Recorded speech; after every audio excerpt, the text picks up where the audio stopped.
PTQ where? You're gonna play first? Boston or New Oh York. my God. Well, I will be bringing you the action from the Indianapolis stop of the Star City Games Open Series. That's March 13th and 14th. And it'll be me, probably Ray, maybe someone else, maybe a Peter Martini, not sure. Is he gonna wear a suit and tie or God, a tie I at hope least? so. I hope so. I almost brought my suit out to this event. How would you have felt if I had done that? I would have been weirded out a little bit. But yeah, so join us again on March 13th and 14th. And also check out the text coverage live on StarCityGames.com. Thanks to Bill Stark of the StarkandPost.com. And our live Twitter feed. I don't know what the hash mark will be for that one. You have to find out during the event. It's probably going to be SCG Indy. Indy? I'm going to veto that one because I don't know why. Yeah, I beat Blue-White Control in the second round. And I beat 3. Well, So it looked like Ray there boarded in one extra Earthquake and one Chandra Nalar. But if he doesn't know what he's playing against, It doesn't really matter that much. I mean, this matchup's very good for the red deck. And I'd have to guess that Michael didn't have very many cards to bring in, particularly for the mono red matchup. yeah, that's always sort of a tough matchup. If Jun gets a really good Cascade, they clearly have a shot. But overall, it's not in their favor. So, do you mind if you guys discuss this?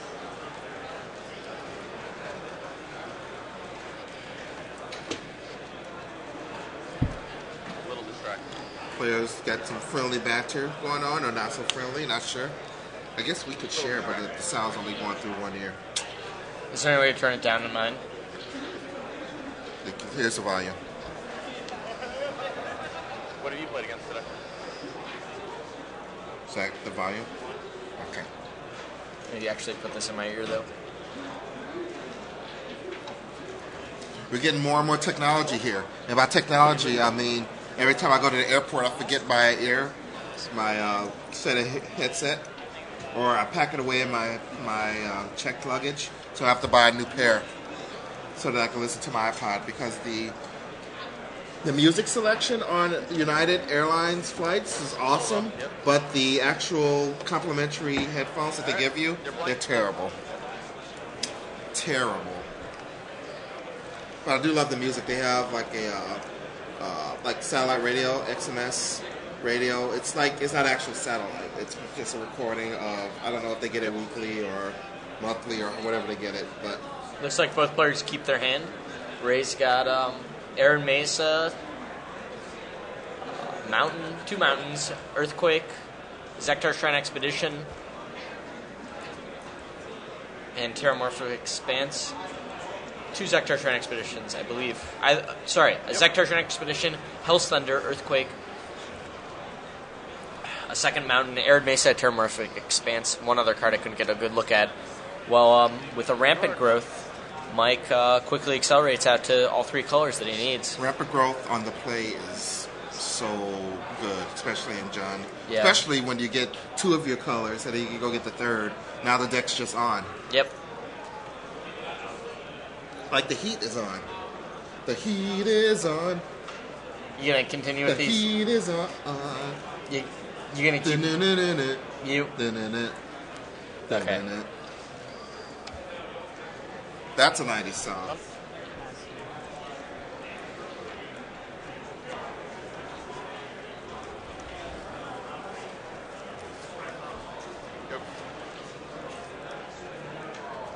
Right, so Raymond is going with a play a GOP, which is pretty good at winning games, although not very good at avoiding Sprouting Thrynax from putting a bunch of babies in his way. Looks like Ray drew both the Tectonic Edge and Terramorphic Expanse in the last couple turns. This Thrynax is going to buy so much time for Michael, and it's just going to be a thorn in his side. I don't see why Michael wouldn't block. I think you want the 1/1s. Oh, because you don't want to get blown out by Earthquake. but that's exactly what Ray's going to do. Otherwise, I think Ray's play there was to play Zektar Shrine Expedition before playing his land, getting in there for 3, but looks like Earthquake is the play.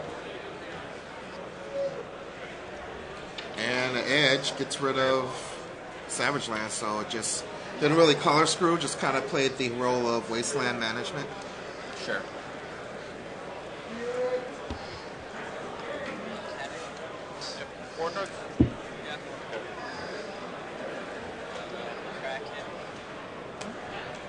We get the first life total change of the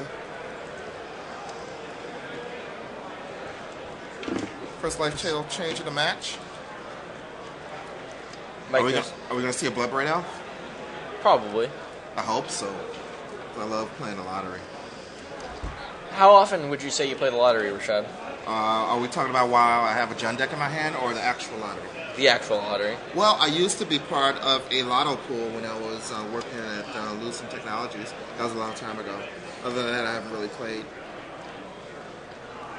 Never won the lotto. I thought you still worked at Lucent. I don't. Oh, okay.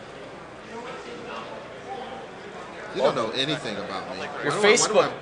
My Facebook. I actually left that network. Your Facebook still says you work for Lucent. It doesn't say I work for Lucent. It says I work for a different company, if you look at my employment. But looks like Enlightenable takes care of the play of GOP. Right now in play is 3 sapling tokens and a Nighthawk, Vampire Nighthawk. The 2/3 flying, lifelink, death touch, son of a gun, a.k.a. Wesley Snipes. See, I think that perhaps Ray could have played this game a little better. I think if he just waited on that Tectonic Edge play and played, no, he's rewarded by drawing that Searing Blaze. Searing Blaze is a great card. It's a great addition to that red deck. It's one of those things that the red deck was missing before Worldway came out. So Mike's going to untap with 3 Saprolings. Draws a card for the turn. Looks like he draws a Maelstrom Pulse. He's got Bloodbraid Elf and Siege Gang Commander in his hand. And let's go for the Cascade Lottery here with Bloodbraid Elf. The Cascade Lottery is never fulfilling when when there's no creatures in play on your opponent's side. But because that's a Terminate, right? It's a Blightning. Is that a Blightning? Yep, Blightning rewards Mike here. And looks like Ray's going to have to discard 2 cards. I think he's going to discard Hell's Thunder and 1 other card. Definitely not Earthquake.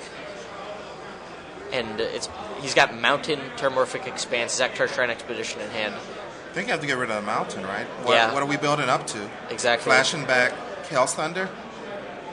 You can't think about that right now. You'd rather get the 3 counters on Zektar Shrine Expedition next turn. Cut the Cascade cards. Yeah.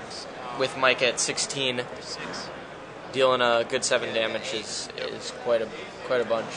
Ray falls to 8 though.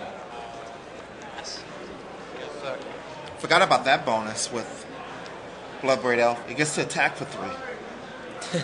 You forgot about that bonus? Yeah, it's a pretty good one. So Ray is playing the Barely Boros deck, popularized by Per Brozek of the Czech Republic.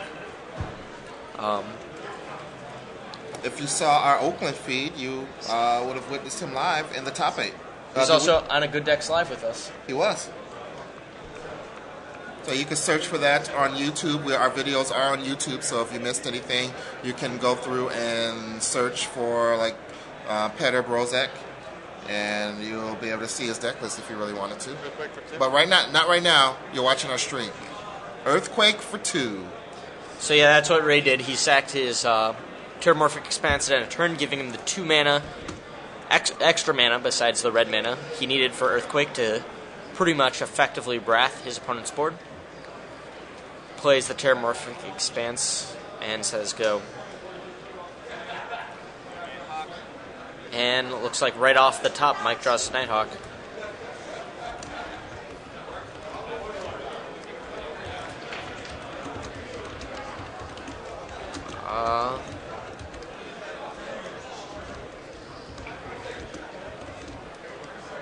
can't say I agree with any of Ray's plays that last turn. He drew the mountain,